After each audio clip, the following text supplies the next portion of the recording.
What's happening, folks? Back with another reaction, and we're back with some more Police, and we're back for the final album of their catalog, which is to say Synchronicity, 1984. This was actually shared with me by a couple people, both Lori and Stefan, so shout out to both of you. And the version I have also includes a separate folder for B-sides, which seems to have a couple live tunes as well, so I'm looking forward to that. I do remember a couple people essentially saying that the Police broke up right when they were at their peak of popularity, so presumably this album was a success and just wasn't enough of an anchor to keep the band together. And as I've understood through other comments, essentially Sting was already on his way to being a solo artist and had already begun to write tunes for the Police that were essentially his solo tunes and had less input from the other band members, so all of these things are swirling in my head as we begin the album. The first track on Synchronicity is the title track, so yeah, it's a term that's used in more modern times in like business and other conceptual context in which referring to a number of things all sort of working in cohesion and aligning in a way that lets them fit or be part of the same seamless process. So it's funny to me in the context of what I've been thinking about with the band essentially coming to an end as they get here. So I don't imagine it would relate to the band itself. Perhaps I'm wrong about that. Perhaps in the moment that was part of the thinking behind the tune and or the album. But yeah, my thought is that it will relate to different parts operating as part of a collective whole. So let's see what I can pick up on first listen. This is Synchronicity, the opening track of the album of the same name from 1984 by The Police.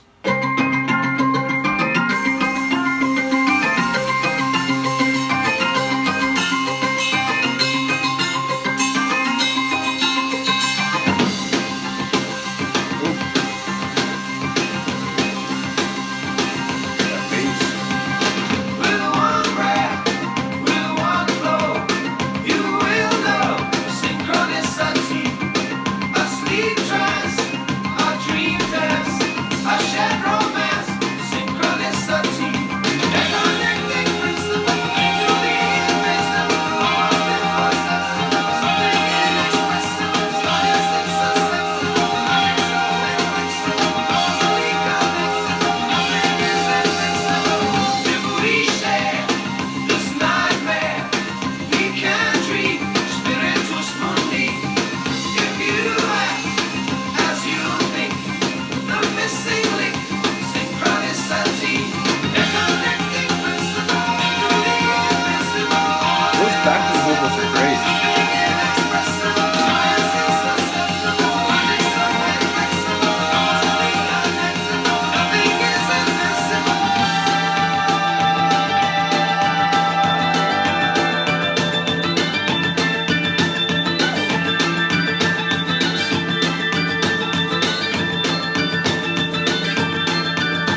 fade.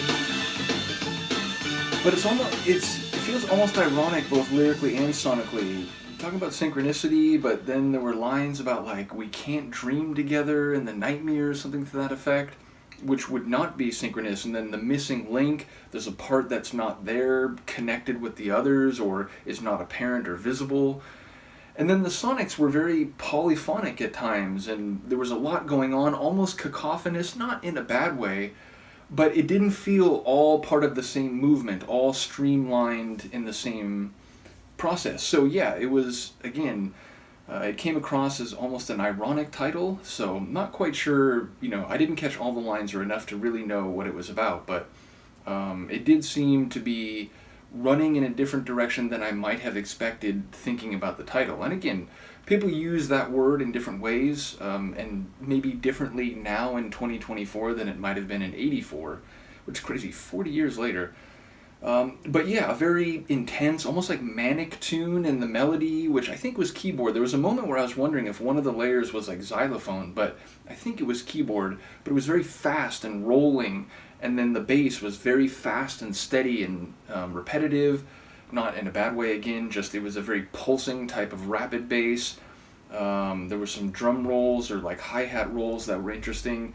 And as I said, I love those backing vocals, which I don't know if that was also Sting. It sounded like his voice. I mean, it could be the other guys in the group, but the voices were layered in the chorus. So yeah, very energetic and, hard to keep in your front view screen type of tune, which I don't know if that's ever been a phrase used to describe a piece of music, but there you have it. So a really interesting opener, especially given that it's the title track. So yeah, looking forward to the rest of this, and as I said, I do have a folder with B-sides, so shout out to Stefan, shout out to Lori. Let me know what you think of this one, and I will see you next time. Peace.